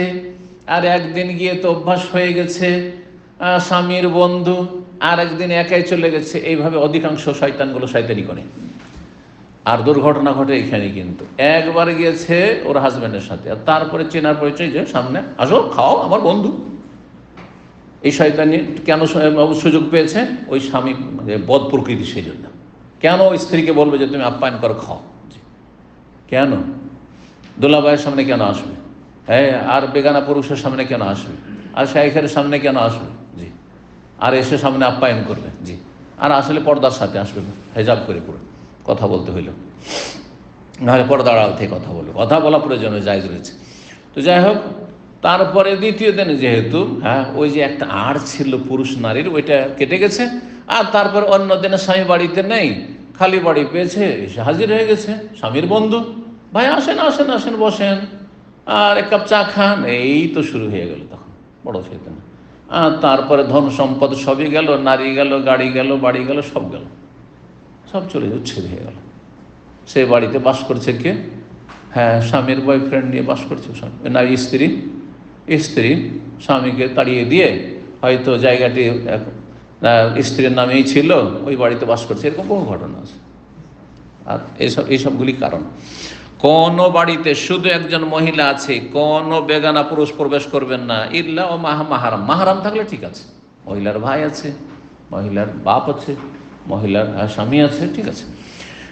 ফাকালা রাজুলুন ইয়া রাসূলুল্লাহ, জনৈক ব্যক্তি বলে, হে আল্লাহর রাসূল, ইন্নী উরিদু আন আখরুজা ফি জাইশি কাযা ওয়া কাযা, আমি চাই যে অমুক সেনাবাহিনীতে সৈন্য দলে আমি জিহাদ করার জন্য বেরোবো, বরং নাম লিখিয়ে দিচ্ছি, অন্য হাদিসে রয়েছে যে আমি যাবো অমুক জিহাদে যাবো, লড়াই যাব। পরবর্তীকালে নবী সাল্লাল্লাহু পরে ঘটনা না, নবী সাল্লাল্লাহু আলাইহি সাল্লামের যুগেই এই ঘটনা। ইয়া রাসূলুল্লাহ বলছেন, রাসূলুল্লাহ বলছেন যে ইয়া রাসূল, ইন্নী উরিদু আন আখরুজা ফি জাইশি কাযা কাযা, অমুক অমুক যুদ্ধে আমি যেতে চাই, যুদ্ধে যেতে চায়, আর হজ মৌসুম। ও আমরাতি তরিদুল হজ, আর আমার স্ত্রী হজ করতে চায়। এখন আমি কি করবো? আমার স্ত্রীকে একা হজ করতে ছেড়ে দেবো আর আমি জিহাদে চলে যাব? কি করতে হবে? ফাকালা, বললেন নবী সাল্লাল্লাহু আলাইহি ওয়াসাল্লাম, ওখরুজ মাহা, যাও ওর সাথে হজে যাও। এখানে জিহাদের ময়দান বাদ দিয়ে, বদর, ওহদ, খন্দক, ওইসব বাদ দিয়ে যাও, হজ করো এর সাথে, স্ত্রীর সাথে। তাহলে স্ত্রীর হেফাজত করা, স্ত্রী ছেলে মেয়েদের দেখাশোনা করা জিহাদের চাইতে গুরুত্বপূর্ণ কাজ। আমাদের এই বেদাতি তবলিগি ভাইরা চিল্লায় চলে যাচ্ছে 40 দিনের জন্য, এই স্ত্রী যুবতী বাড়িতে ছেড়ে দিয়ে চলে যাচ্ছে। সাবালক কোনো ছেলে নেই, হয় মেয়ে আছে শুধু, অথবা নেই, অথবা ছোট ছোট বাচ্চা কচি কাচাদেরকে ছেড়ে চলে যাচ্ছে। তুমি এভাবে ছেড়ে চলে যাচ্ছ, আমি চিনি এরকম বেশ কিছু লোককে। আল্লাহ ভরসা, আল্লাহ ভরসা, দাদা বোঝা গেছে না? এসব জাহালাত, অজ্ঞতা। এরকম যে কত দুর্ঘটনা ঘটেছে। এক শহরের ঘটনা, শহরটার নাম বলছি না, শুধু এক ব্যক্তি চিল্লায় চলে গেছে ইউরোপ, ইন্ডিয়া, বাংলাদেশ, পাকিস্তানের দেশি মানুষ, আর সে চিল্লায় চলে গেছে। আর তার সাবালিকা 3টা মাত্র মেয়ে, কেউ নেই। সে মেয়েগুলো ওই মুদিখানায় যায় ডেলি, আর তার আশেপাশের অসৎ ছেলেরা জানতে পেরেছে, বুঝতে পেরেছে যে বাড়িতে ডেলি এইসব মেয়েরা কেন বাজার করতে আসে, শপিং করতে আসে। ও বাবা চিল্লাই গেছে, আর তারপরে তাদেরকে নিয়ে ছিনিমিনি খেলা শুরু করেছে, টানা হাসড়া শুরু করেছে। জি, জায়েজ? হারাম কাজ এগুলো, হারাম কাজ এগুলো, অজ্ঞতার কারণে। তো এই ছিল নবী সাল্লাল্লাহু আলাইহি ওয়াসাল্লামের কথা। 1863 নম্বর হাদিস বর্ণনা করছেন ইবনে আব্বাস রাদিয়াল্লাহু তাআলা আনহু, লাম্মা রাজা নবী সাল্লাল্লাহু আলাইহি ওয়াসাল্লাম মিন হাজ্জাতিহি, যখন নবী সাল্লাল্লাহু আলাইহি ওয়াসাল্লাম হজ থেকে ফিরে আসলেন, মদিনায় এক মহিলা ছিল উম্মে সেনান। এর আগে হাদিসটি এসেছে কিন্তু ওখানে নাম আসেনি, বর্ণনাকারী বলছেন যে আমি নামটা ভুলে গেছি, এখানে হাদিসে কিন্তু চলে আসলো। মহিলার নাম কি ছিল? উম্মে সেনান, আনসারি গোত্রের। মা মানাকে মিনাল হাজ্জে, মা মানাকে মিনাল হাজ্জে, হজে যেতে কিসে বাধা দিল তোমার, তুমি হজ কেন করলে না এবার? কালাত, মহিলা বলল, আবু ফুলান, অমুক, মানে তানিজাও যাহা, তার স্বামী, কানা লাহু নাদিয়ান, তার 2টো উট ছিল পানি সেচ করার। এখানে পানি সেচ করার কথা আছে, দুটোই অর্থ হইতে পারে, একটা হচ্ছে পানি বহন করা, আর একটা পানি সেচ করা। কিন্তু শুধু বহন করার অর্থ ভুল, এটা প্রমাণ করছে এই হাদিসটি। দেখেন এখানে কি আছে, হাজ্জা আলা আহাদেহমা, একটি নিয়ে হজে চলে গেছে। 2টো উট ছিল, যেটাতে আমরা কি করতাম, আমাদের বাগানে পানি সেচ করতাম। ওয়াল আখারু ইয়াসকি আরদান লানা, দ্বিতীয় উটটি আমাদের জমিতে সেচের কাজ করছে, মানে পানি উঠিয়ে দিতে হচ্ছে, পানি উঠিয়ে কূপ থেকে দিতে হচ্ছে জমি সেচ করার জন্য। দ্বিতীয় উটটিতে, ওইটা বাড়িতে আছে, তাহলে ওইটার পিঠে চড়ে আমি চলে যেতাম যদি, আর আমার স্বামী একটা উঠে, তাহলে আমাদের জমিগুলো তো সব অনাবাদ, ফসল সব শুকিয়ে যেত। কালা, তখন ফাইন ওমরাতান ফি রমাদান তাকজি হাজ্জাতান আও হাজ্জাতান মাই, ওমরা রমজান মাসে করলে হজের সমান হবে, আও হাজ্জাতান মাই, আমার সাথে হজ করার সওয়াব হবে। তো তুমি সামনে বছরে রমজান যখন আসবে তখন কি করে নিও, রমজান মাসে একটা উমরা করে নিও, সওয়াবটা পাবে। কিন্তু ফরজ আদায় হবে হজের না, ফরজ আদায় হবে না, ফরজ আদায় করতে হবে, নেকিটা পাবে। এই ছিল হাদিস। 1864 নম্বর হাদিস। হাদিস বর্ণনা করছেন আবু সাইদ ওয়াকাদ গাজা মান নবী, আবু সাইদ খুদরি রাদিয়াল্লাহু তাআলা আনহু, তিনি নবী সাল্লাল্লাহু আলাইহি ওয়াসাল্লামের সাথে লড়াই করেছেন। কতটি লড়াই? সেন্তাই আশারাত গাজা, 12টি যুদ্ধে শরীক হয়েছেন, 12টি যুদ্ধে শরীক হয়েছেন। কালা, তিনি বলছেন আর বাউন সামিয়াতুহুন্না মিন রাসূলিল্লাহ, 4টি মূল্যবান কথা আমি নবী সাল্লাল্লাহু আলাইহি ওয়াসাল্লামের কাছ থেকে শুনেছি। আও কালা ইউহাদ্দিসুহুন্না, সেগুলি বয়ান করেছিলেন নবী সাল্লাল্লাহু আলাইহি ওয়াসাল্লাম, বা তিনি হাদিস বয়ান করেছেন নবী সাল্লাল্লাহু আলাইহি ওয়াসাল্লাম থেকে। ফা আজাবনানি ওয়া আনাকনানি, এই 4টি কথা আমাকে খুব চমৎকৃত করেছে এবং আমাকে খুব পছন্দ লেগেছে, খুব পছন্দ লেগেছে, আর আমি শুনে খুব ভালো লেগেছে বা আশ্চর্য হয়েছে। এই যা মানে আশ্চর্য হওয়া হয়, আবার চমৎকৃত করা হয়।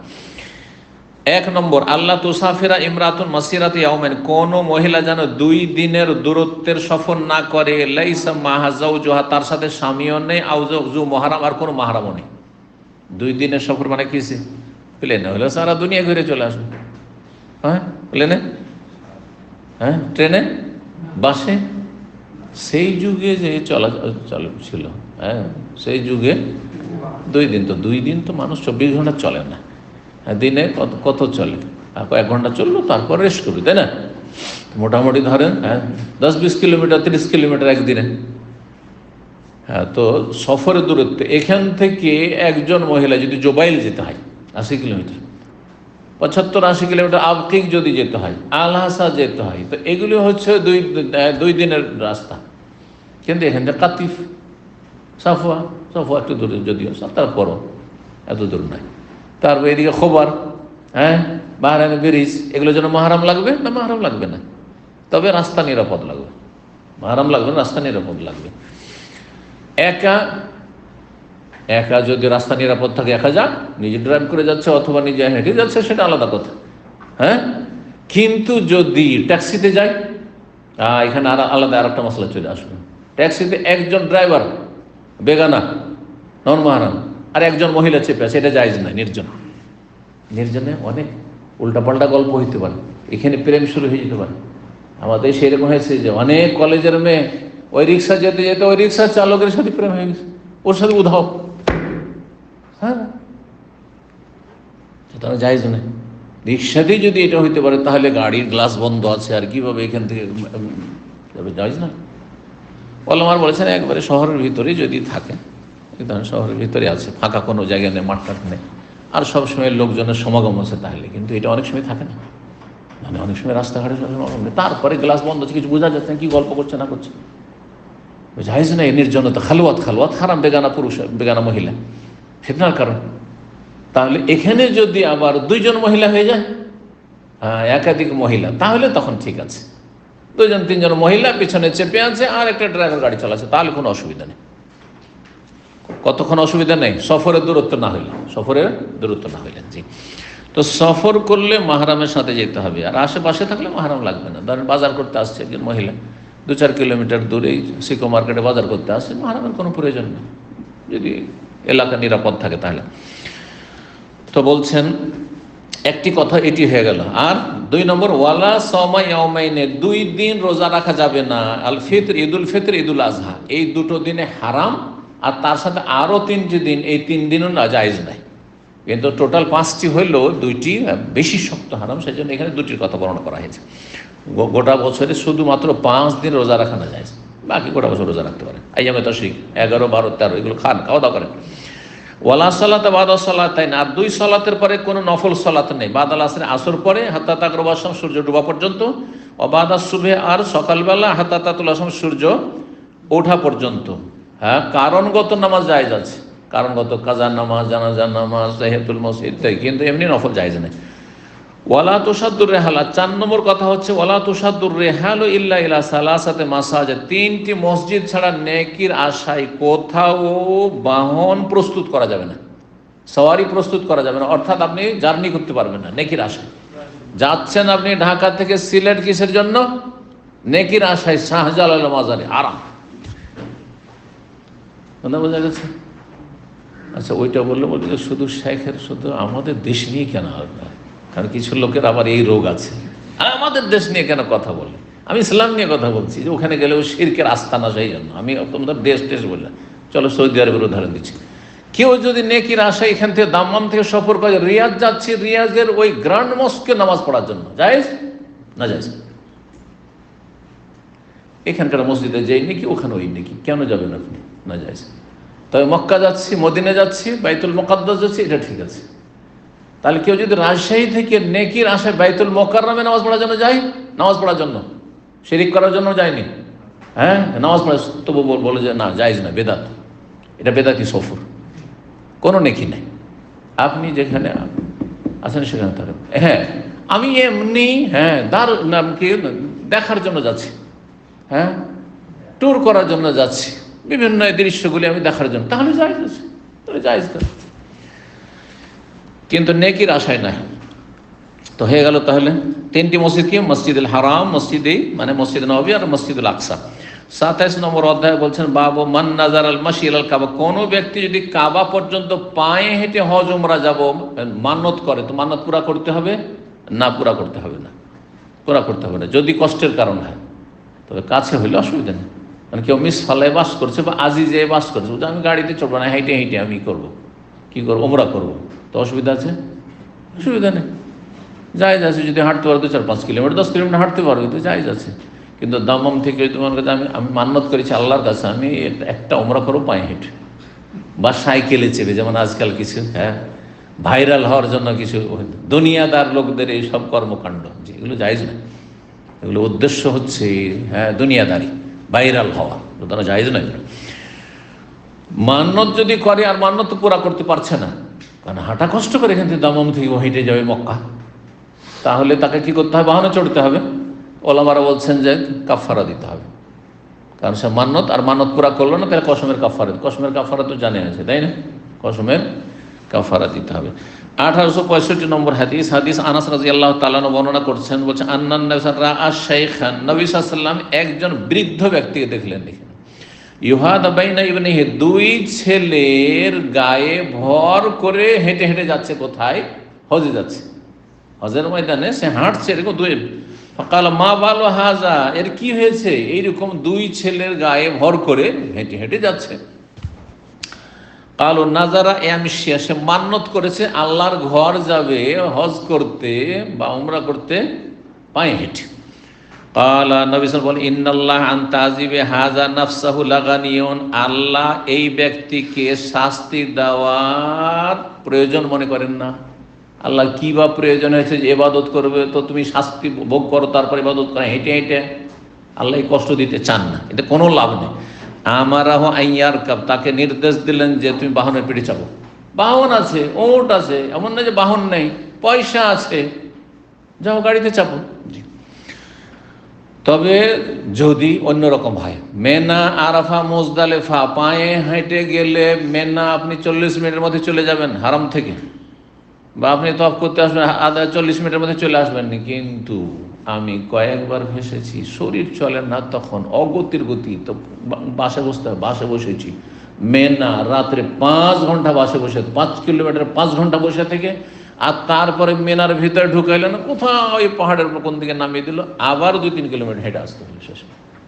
বুঝতে পেরেছেন? তা আমি 5 ঘন্টার হয়রানি, তারপরে 40 রিয়াল, 5 রিয়ালের জায়গায় 40 রিয়াল করে দিয়ে, ওর চাইতে ভালো আমি হেঁটেই চলে গেলাম। এটাও বিভিন্ন বিষয়। পারলে 1866 নম্বর সর্বশেষ হাদিস, কারণ অধ্যায় শেষ হচ্ছে এই জন্য একটু লেট হয়ে গেলাম। উকবা বিন আমের বলছেন নাজারাত উখতি, আমার বোন মান্নত করেছিল আনতামশি ইলা বাইতিল্লাহ, যে আল্লাহর ঘর কাবায় হেঁটে যাবে, হেঁটে উমরা করতে হজে যাবে। ও আমার আতনিয়া নাস্তাফতিয়া লাহা, নবী সাল্লাল্লাহু, আমাকে জিজ্ঞাসা করতে বলল, আমাকে নির্দেশ দিল আমার বোন যে আমি যেন নবী সাল্লাল্লাহু আলাইহি ওয়াসাল্লামকে এই ফতোয়া জিজ্ঞাসা করি যে আমার জন্য এটা চলবে কি চলবে না, হেঁটে হেঁটে যাবো। ফাস্তাফতাইতুন নবী সাল্লাল্লাহু আলাইহি ওয়াসাল্লাম, নবী সাল্লাল্লাহু আলাইহি ওয়াসাল্লামকে আমি এই ফতোয়া জিজ্ঞেস করলাম। ফাকালা, বলে লেতামশি ওয়া লিতারকাব, সে হাঁটুক এবং বাহনেও চাপুক। হ্যাঁ, যখন হাঁটতে পারছে হাঁটু, হাঁটার রাস্তা হইলে, আর যেখানে দেখছি কষ্ট হচ্ছে তখন বাহনে চাপো, সওয়ারিতে যেখানে সওয়ারির ব্যবস্থা আছে। ওয়াকান আবুল খের লাইফারে ওকবা, আবুল খের যিনি, তিনি ওকবা বিন আমের সাহাবীর সাথে সবসময় থাকতেন। ইমাম আবু আবদুল্লাহ বলছেন হাদাসানা আবু আসিম আন ইবনে জুরাইজ আন ইয়াহইয়া বিন আইয়ুব আন ইয়াজিদ আন আবিল খাইর আন উকবা ফাযাকার আল হাদিস, হাদিসের আরেকটি সনদ বর্ণনা করলেন। এখানে আজকের আলোচনা শেষ হলো। ওয়া জাযাকুমুল্লাহু খাইরান ওয়া সাল্লাল্লাহু সাল্লাম নবিয়ানা মুহাম্মদ ওয়া আলা আলিহি ওয়া সাহবিহি আজমাইন।